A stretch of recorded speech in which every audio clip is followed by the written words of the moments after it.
Halo semua, selamat datang kembali dalam Taukum Podcast bersama saya Odi. Saya Mira, Bernia. Dan hari ini kami akan membahas tentang pembagian dan pemisahan harta peninggalan. Oke, kita mulai aja ya, Mbak Mira, silakan. oke. Di sini kan kita mau membahas tentang pembagian dan pemisahan harta peninggalan. Jadi sebelum itu kita harus tahu kalau di dalam harta peninggalan itu kita harus kenal 4 golongan ahli waris, di mana ahli waris golongan pertama itu pasangan serta anak dan keturunannya. Golongan 2 itu ada orang tua dan saudara beserta keturunannya. Yang ketiga itu ada kakek nenek dari pihak ayah dan pihak ibu. Dan golongan 4 itu ada paman, bibi, serta sepupu. Lah 4 golongan ini menjadi dasar kita untuk menghitung pembagian harta peninggalan dari pewaris. Oke. Kak, Bisa tidak sih pewaris memberikan harta peninggalannya kepada orang yang tidak memiliki hubungan darah? Setahuku bisa pakai wasiat. benar. Pewaris bisa ngasih hartanya ke siapapun yang dia kehendaki, tapi menggunakan wasiat. Dan wasiat itu juga tidak boleh lebih dari bagian mutlak ahli waris yang harus menerimanya. Gitu. Nah, Terus kenapa harus ada bagian mutlak? Terus bagian mutlak itu apa sih? Apa sih? bagian mutlak itu sering disebut legitimate posisi, itu bagian yang sudah ada di undang-undang untuk melindungi ahli waris supaya tidak dirugikan, jadi tidak dipotong oleh hibah dan semacamnya. Oh, jadi ada porsinya sendiri-sendiri gitu ya. Iya. Dan itu udah ditentuin sama undang-undang. Iya, betul. Oke. Ya, bicara soal bagian mutlak ahli waris, berarti itu kan udah ada bagiannya tersendiri kan? Ada. Di undang-undang itu bisa dijelasin nggak sih pasalnya pasal berapa aja, terus bagiannya berapa aja? Oke, kalau pasalnya sendiri itu di 914 KUH per, yang sikatnya kita bisa lihat itu tergantung berapa jumlah anaknya. Kalau ada anaknya satu itu setengah kali 1/, banyaknya ahli waris. Kalau anaknya 2 itu 2/3 kali 1/, banyaknya ahli waris. Kalau anaknya 3 atau lebih itu 3/4 dikali 1/, banyaknya anak ahli waris.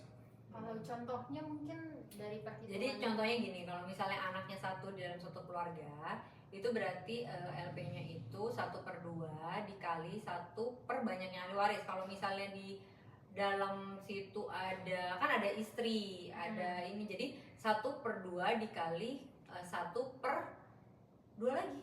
Oh. Karena dalam satu keluarga itu menyisakan 2 anggota keluarga yang ditinggalkan sama pewarisnya. Jadi nanti sama dengan, lah itu besaran yang harus dilindungi sama undang-undang. Begitu seterusnya, 2/3, 3/4 itu dikali dengan banyaknya ahli waris semuanya. Oh, Gitu. tadi LP itu berarti legitimate party ya? Betul. Oke, bicara soal golongan 1, itu kan berarti ada bagian. Tadi kita bicara soal bagian anak doang nih, Betul. setengah, 2/3, 3/4. Itu ada nggak bagian untuk misalnya dia punya pasangan, suami lah atau istri gitu? Kalau di pasal itu sih tidak disebutkan apakah, tidak ada sebenarnya. Pasangan itu tidak memiliki legitimate porsi. Jadi pasangan itu tidak memiliki bagian yang dilindungi oleh negara.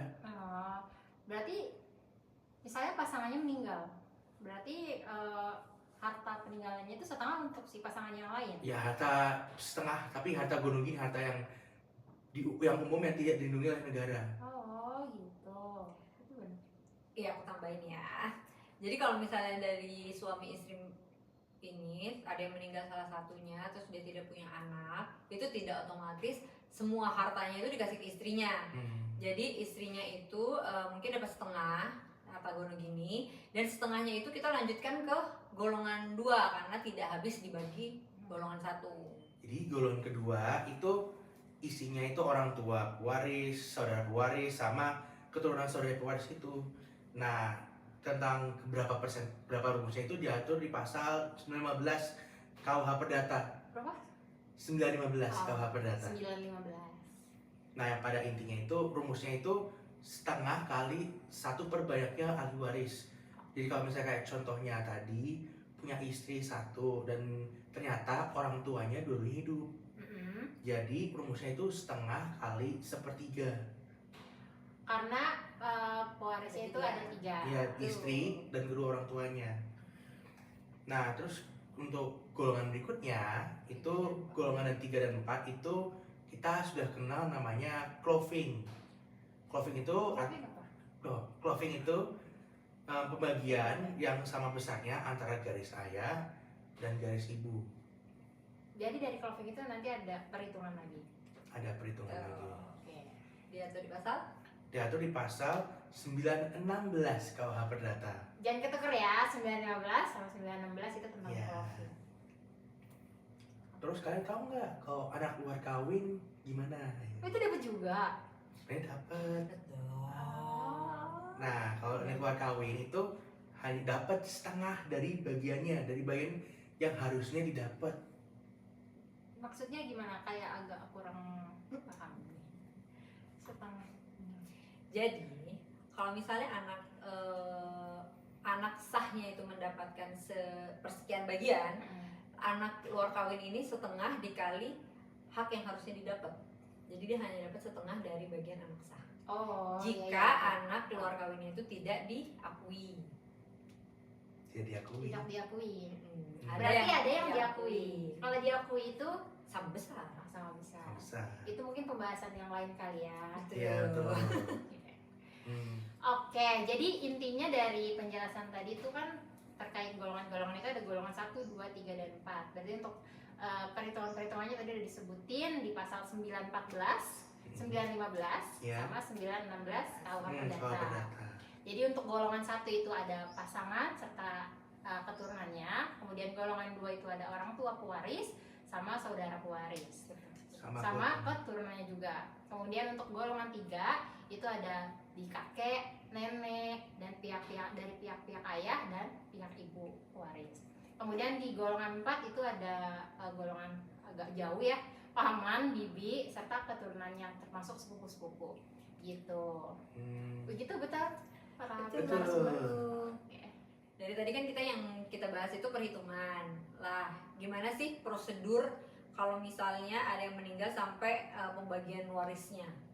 Oh, ini ada tadi karena bahasnya enak-enak mulu ya, ini bahasnya yang hitung harta. Oke, kalau untuk menghitung harta peninggalan itu pertama harus ada yang meninggal dulu. Yang pertama harus ada yang meninggal, kemudian ada ahli waris. Untuk membuktikan meninggalnya gimana? Kan ada surat keterangan kematian nih dari Oh. misalnya dari rumah sakit atau dia sudah buat akte kematian bisa. Oke. Kemudian syarat yang kedua itu adanya ahli waris. Oh. Ahli waris kemudian ada hartanya. Oh, untuk ahli warisnya cara taunya gimana? Untuk ahli waris biasanya itu nanti langsung datang ke notaris. Untuk dokumen-dokumennya nanti dikasih tahu sama notaris. Biasanya itu ada KTP, KK. Nanti dari notaris akan menyebutkan siapa aja yang jadi ahli waris. Dari situ akan dibuatkan namanya list siapa aja nih ahli warisnya berdasarkan dokumen-dokumen yang udah dikasih gitu. Oke. Jadi dari susunan ahli waris itu udah langsung bisa dilakukan perhitungannya atau gimana? Belum. Jadi untuk dari ahli waris itu, dari susunan ahli waris itu dibuatkan dulu aktenya penetapan untuk siapa aja ahli warisnya, baru didaftarkan ke pengadilan untuk mendapatkan penetapan pengadilan atas ahli waris. Tuh.